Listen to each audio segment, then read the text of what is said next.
기사에서 지나가는 행인이 쓰러진 사람에게 심폐소생술을 해서 사람을 살린 그런 기사들이 간간히 나와요. 그럴 때마다 심정지가 왔을 때 시간이 정말 중요하다는 것을 다시금 느끼는데, 응급실에서 일했을 때 119에 신고되어 구급차를 타고 온 심정지 환자의 경우 소생이 되는 이제 ROSC 라고 부르는데, 이런 경우가 정말 드물거든요. 실제 일하면서 그런 것을 경험했고, 누군가는 네가 일한 응급실만 그런 것이 아니냐, 그런 이야기도 하실 것 같아서 이것이 응급실의 현실이다, 언론 기사에 나오는 행인이 심폐소생술로 사람을 살렸다, 그런 것과 달리 현실은 이렇다는 것을 어느 정도 대변하기 위해서 2020년도 응급의학회지에 실린 병원 전 외상성 심정지 환자의 심폐소생술 결과 강원도를 중심으로라는 연구를 한번 가져봤습니다. 이 연구가 많지가 않아요. 그래서 강원도라는 지역에 좀 한정된 부분이 있다는 점. 그래도 강원도에 큰 병원들 몇 개 있거든요. 세브란스 병원도 있고. 연구 대상은 5년 동안 강원도에서 발생한 외상 환자 29만 7천 명이면 30만 명쯤 되죠. 그 중에 외상성 심정지 환자는 총 800명. 비율로 보면 상당히 적은 수예요. 일단 그 환자들이 이제 응급의료기관 16곳에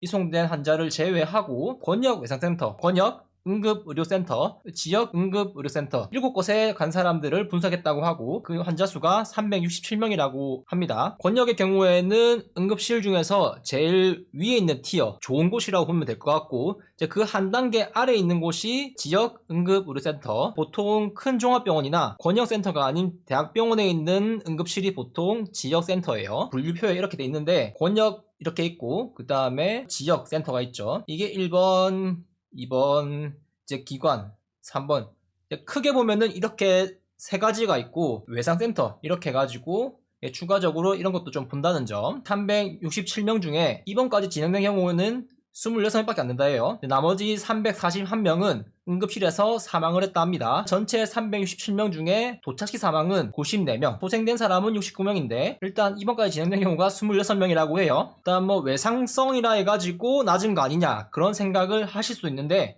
일단 외부에 어떤 큰 충격을 받아서 어디 크게 다쳐가지고 뭐지 찢어지고 터지고 깨지고 그래서 이렇게 낮은 게 아니냐 생각하실 것도 같은데, 이제 극단적 하는 것도 있고, 어떤 사고로 인한 질식이나 물에 빠지는 그런 요소도 있겠죠. 익수, 그런 것도 외상성이라고 그렇게 본다고 합니다. 여기서 이야기하는 내용은 외상성 심정지 생존이 다른 연구에서는 0에서 3.7%로 나왔다고 하고, 국내에서 다르게 조사된 데이터들도 몇 개 있는데, 한 연구에서는 1%, 어떤 한 연구에서는 0.7%라고 이야기를 해요. 심정지가 되어서 응급실에 왔을 때 생존할 수 있는 확률. 그래서 이런 외과적 문제로 인한 조사 내용이고, 이제 내과적 문제냐, 그리고 얼마 만에 발견했고 얼마나 빨리 대응했냐에 따라 좀 달라요. 정말 일상생활을 하다가 갑자기 심정지가 오는 그런 경우도 있고, 응급실에 와서 심근경색으로 진단됐다가 중간에 심폐소생술을 해가지고 살아서 가신 분도 있고, 시술까지 해가지고 아주 드문 경우긴 한데, 사실 응급실 일하면서 심정지 환자가 임팩트가 커서 그런지 전체로 놓고 본다면은 극히 일부긴 해요. 근데 매일같이 오진 않고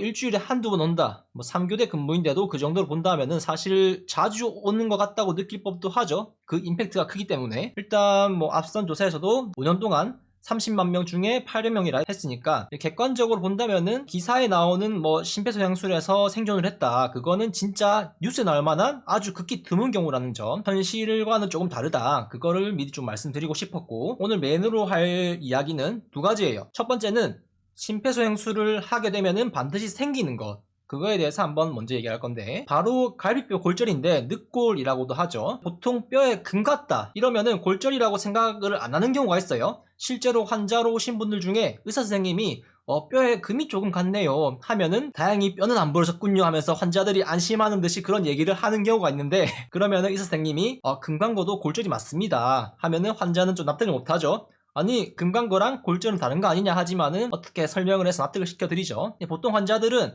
뼈가 와그작 이렇게 부러지거나 어떻게 잘못돼야 골절이라고 보통 생각을 하는 것 같아요. 일단 똑같은 골절인데 이제 정도의 차이일 뿐인 거죠. 그래서 심폐소생술을 했는데 이제 갈비뼈가 멀쩡하다, 그러면 진짜 빠른 시간 안에 소생을 했거나 흉부 압박을 충분히 안 했을 가능성이 높아요. 저는 여태까지 그 심폐소생술을 많이 한 건 아니지만은 적게 한 건 또 아니라고 봐요. 응급실에서 일하면서 갈비뼈가 멀쩡한 상황을 거의 본 적이 없어요. 거의 한 99% 정도? 특히 2010년대 후반 들어서는 국내에 이 심폐소생술 기계 루카스라는 것을 이렇게 보급이 되었는데, 이게 나온 지가 좀 됐어요. 근데 국내로 들어온 거는 이렇게 얼마 안 된 것 같은데 이게 비용이 많이 비쌉니다. 처음에 듣기로는 이게 1000만원 넘고 2000만원, 3000만원 그렇게 얘기도 들었어요. 이 작은 기계 하나가. 이거를 적용하면은 이런 식으로 한다는 거. 여기 보면은 이제 모터로 이렇게 흉부 압박을 이 기계가 1분에 120번까지 해줍니다. 이렇게 조절하는 버튼이 있고 이 뒤에는 요쯤에 충전한 충전기가 있어요. 한번 충전하면 제가 알기로는 2시간에서 2시간 반 정도 쓸 수 있는 걸 알고 있는데 이 기계가 이제 모터의 힘으로 하는 경우에는 일정한 리듬을 유지하기 때문에 상당히 좋은 효과를 보이기도 해요. 실제 이거를 도입하고 나서 좀 소생이 되는 그런 경우를 이전보다 자주 봤다는 그런 경험이 있거든요. 그래서 일단 이거를 이용했어도 가일뼈가 골절되는 모습을 볼 수 있었어요. 제 눈에 엑스레이가 달린 건 아닌데 이 기계를 제거하고 환자의 흉부 압박 부분을 보면은 생판 모르는 사람이 와서 봐도 여기 심폐소생술 한 부위 여기가 좀 잘못되었구나, 뼈가 부러졌겠구나 할 만큼 느껴져요. 그게 굳이 검사를 안 해봐도 누가 봐도 알 만큼이에요. 여기 보이죠? 이건 마네킹입니다. 이제 흉부 압박을 하면은 이렇게 보통 가슴이 이렇게 있을 건데 이만큼 들어간 거잖아요. 이렇게 움푹 패여 있어요. 심폐소생술을 끝내고 나면은 이렇게 움푹 패여 있습니다. 그 부위가 이렇게 돼 있으면은 골절이구나, 골절이겠구나 생각을 보통 할 거예요. 여기 가운데 있는 흉골이나 가일뼈가 멀쩡했다면은 이 부위가 이렇게 들어가 있을 이유가 전혀 없죠. 다시 이렇게 나와 있겠죠. 뭐 뼈가 기억 형상 합금처럼 되어 있는 게 아니라는 말이죠. 이제 실제 어떻게 되냐 좀 사진을 찾아봤는데 마땅히 쓸만한 게 없어가지고 이제 뭐 또 리얼한 걸 가져오려고 하니까 이제 충격적인 장면을 연출하는 그런 콘텐츠로 인해 이제 노란 딱지 그런 문제도 있고 하니까 대략 이런 느낌이라는 거를 좀 전해주고자 이 사진을 좀 가져와 봤고요. 저의 경우에도 이 기계가 보급되기 전에는 손으로 이제 심폐소생술을 많이 했어요. 그런 경우에는 이제 제가 가장 이제 첫 바따로 심폐소생술을 했던 그런 적이 있었는데 제가 하고 일정 시간이 지나면은 다른 사람이 교대를 하고 그 사이 저는 뭐 다른 처치를 하거나 체력을 회복하고 다음에 또 할 준비를 하거나 그렇게 하는 어떤 그 사이클이 있었는데 일단 제가 배운 대로 이제 누를수록 이제 가일뼈가 부러지는 소리랑 우두둑 하면서 부러지면서 나는 그 진동이라 해야 될까요? 그게 손을 타고 이렇게 막 올라오는 거예요. 그 심폐소생술을 첫 바따로 할 때. 그래서 흉부 압박할 때마다 이렇게 막 올라오고 더 이상 부러질 게 없다, 이미 다 부러진 상태다, 그런 순간이 오면은 더 이상 뭐 그런 느낌이 안 나긴 하는데 근데 이번 주제를 조사하던 중에 그런 소리는 우리가 이제 손가락이나 허리나 목에 이렇게 막 이렇게 뼈 소리 나는 것처럼 골절된 건 아니잖아요 지금. 그래서 흉골이나 늑골에 이렇게 공기가 빠져나가면서 이렇게 두두둑 소리 나는 거다, 골절이 되는 거 아니다, 그런 이야기를 하는 게 있더라고요. 그리고 2020년에 한국 심폐소생술 가이드라인이라는 게 있었는데 여기에 500페이지쯤에 나와 있는 내용을 보니까 주요 근거 문헌고찰 연구 통합 데이터에서 가일뼈랑 쇄골 골절은 1.7%밖에 없었고 가슴 부위 그 통증이 8.7%밖에 없었다, 이제 그런 이야기가 있었는데 안 믿기더라고요. 왜 이런 내용이 있는 건지. 그래서 도대체 이거 처음 해보고 뭐지? 내가 일하던 곳에만 그런 극한의 환자만 온 것인가? 그런 극한의 상황이 연출된 것인가? 내가 일하는 지역에 그 심폐소생술이 너무 빡세게 눌러라고 가슴 압박을 하라고 교육을 하는 건가? 아니면은 이 지역에 유통된 그 루카스라는 기계가 무슨 8기통의 고급차 엔진을 달고 있는 그런 건가, 그런 의심이 잠깐 들기도 했는데 자료를 더 찾아봤어요. 해외 자료를 찾아봤는데 이 연구입니다. 이 연구가 2015년 8월에 나온 연구예요. 이 연구에 나온 내용은 2004년부터 13년까지 비외상성 심정지 2148명을 분석했다고 해요. 비외상성이라고 하면은 심폐소생술 말고는 뼈가 부러질 일은 크게 없다고 봐야겠죠. 외상성이 아니기 때문에. 결과는 어떻냐? 해부를 하고 또 봤다고 합니다. 그 내용에서는. 결과에서는 이제 흉골 골절, 흉골이라고 하면은 이 가운데 밑장뼈라고 하나요? 이제 딱딱한 거 있잖아요. 남성의 경우에는 59%, 여성의 경우에는 79% 확률로 골절이 됐고요. 가일뼈, 늑골 골절은 남성의 경우 77%, 여성의 경우에는 85% 이렇게 골절했다고 해요. 이제 아마도 골다공증의 발생 빈도가 여성이 좀 높고 그런 게 있으니까 아마 좀 높은 것 같은데 이때도 루카스라는 기계가 있었다고 해요. 근데 이거를 해가지고 어떤 문제가 더 발생했냐, 이런 빈도가 더 올랐냐, 그런 거는 없었다고 하는 것 같습니다. 통계적으로 유의미한 차이는 크게 없었다. 부위별로 골절 확률을 이렇게 나온 것 같아요. 이건 남자고 여자 이렇게 해가지고 가운데를 보통 누르니까 여기가 아마 가장 좀 높은 것 같아요. 여기도 49% 높고요. 결과적으로는 골고루 흉부압박 부위 근처로 이렇게 높게 골절이 되는 걸로 볼 수 있고 여기는 골절이 좀 낮죠. 저 아래로 갈수록 낮고 중심 부위로 골절이 좀 많이 된다. 그렇게 좀 봐야 될 것 같습니다. 그러면은 갈비뼈가 저렇게 부러지는데 어떻게 해야 되냐 이런 고민이 들 수도 있어요. 그러니까 의료인이 아닌 사람인 경우에는 갈비뼈 좀 부러지고 생명을 살리는 시도를 하느냐 아니면은 가만히 임종을 지켜보고 있느냐 어떤 게 더 가치 있는지는 이거는 굳이 말하지 않아도 알 수 있는 부분이겠죠. 또 누군가는 갈비뼈가 골절되어서 그 부러진 게 장기를 찌르면 어떡해요 그런 걱정을 하는 경우도 있어요. 그런 케이스가 없다고는 할 수 없겠지만은 이런 거를 아마 생각하는 것 같아요. 갈비뼈가 부러지면 이렇게 막 어긋나는. 그런데 제가 기억하는 골절은 보통 이래요. 그냥 좀 약간 금간 느낌이라고 해야 될까요? 이런 골절. 보통은 이런 식으로 골절된다고 봐야 되지 않을까 싶어요. 응급실에서 심폐소생술을 하고 사망 선고를 하면은 이제 사후에 엑스레이를 찍거든요. 제 경험에서는 물론 뭐 심폐소생술을 그렇게 많이 한 건 아니지만은 이렇게 엇나간 경우보다는 엑스레이 상에서 이런 상태를 좀 많이 봤던 것 같아요. 뭐 진짜 이런 경우는 어디 뭐 높은 곳에서 떨어져 가지고 진짜 여기가 엄청 크게 충격을 받았다. 그런 경우에만 좀 이렇게 된 그런 거를 좀 봤던 것 같고 이제 우리 뭐 돼지나 소, 양, 갈비 이렇게 막 발굴하는 영상이나 우리가 실제로 음식점에 가서 이거 띄워놓고 좀 하는 거 아닌가 하네요. 실제로 음식점에서 갈비 메뉴를 먹을 때 엄청 질긴 막으로 되어 있잖아요. 사이에 근육도 있고 우리 몸에 있는 늑골도 그런 막이나 근육들이 다 연결되어 있어서 장기를 찌르는 그런 문제를 일으키는 경우는 좀 드물고 아주 특수한 케이스라 봐야 되지 않을까 싶어요. 심폐소생술도 특수한 경우인데 그 특수한 경우에서 또 특수한 경우가 나온다. 뭐 이제 일어날 가능성이 거의 없다고 봐도 되지 않을까. 이제 그게 걱정이 된다 해서 심폐소생술을 하지 말아야 한다. 그거는 가치 판단에 있어서 고민할 문제가 아니지 않을까 싶어요. 그런데 여기서 두 번째, 방금 이야기한 가치 판단, 이제는 해야 할 때가 아닌가 싶기도 해요. 과거에 이런 기사가 났는데 내용이 어떤 거냐면은 갑작스럽게 A씨가 심정지로 쓰러져 병원에 응급실로 와가지고 심폐소생술을 받았는데 심폐소생술로 인해 사망을 하게 되었냐, 애초부터 심정지가 와서 사망을 하게 되었냐, 이제 그 문제로 가지고 이렇게 얘기를 했다고 하는데 법원에서는 심폐소생술로 인해서 사망에 이르게 되었다. 그래서 그 사망보험금을 보험사에서 지급을 해야 한다. 그런 판결을 내렸다고 해요. 이제 이런 것과 심폐소생술 갈비뼈 골절 관련 뭐 검색을 해보면은 뭐 2015년에도 심폐소생술을 했을 때 갈비뼈 골절로 과실로 인정되어가지고 보상을 해라. 그런 이야기도 있었다고 하고요. 어떤 네티즌은 이런 문의글까지 올렸어요. 과거의 이야기인데 모르는 사람에게 심폐소생술을 하다가 갈비뼈를 골절시켰다고 소송당하면 어떻게 하나요? 그런 이야기가 있었는데 일단 답변은 우리나라에서는 응급의료에 관한 법률 제5조 2항에 따라 법적으로 보호를 받을 수 있습니다 하는데 그 법을 이제 오늘 끌고 왔습니다. 내용은 생명이 위급한 응급환자에게 다음 각 호의 어느 하나에 해당하는 응급의료 또는 응급처치를 제공하여 발생한 재산상 손해와 사상에 대해 고의 또는 중대한 과실이 없는 경우 그 행위자는 민사 책임과 상해에 대한 형사 책임을 지지 아니하며 사망에 대한 형사 책임은 감면한다. 이 감면이 중요해요. 감면. 그러니까 면책이 아니고 감면을 해준다는 거예요. 이게 어떤 거냐면은 우리가 교통사고 같은 경우에도 사고가 나가지고 어떻게 그 상해를 입은 경우랑 사망을 하는 경우에는 이제 법적 책임에 대한 처벌 수위가 180도 수준으로 완전히 다르잖아요. 그런 거랑 좀 비슷한 게 아닐까 싶은데 이 경우에도 사망을 하는 경우에 받는 책임을 어느 정도 감면을 해가지고 처벌을 받을 수 있다. 이제 그런 내용을 좀 담고 있는 게 아닌가 싶기도 한데 이제 선의에 의해서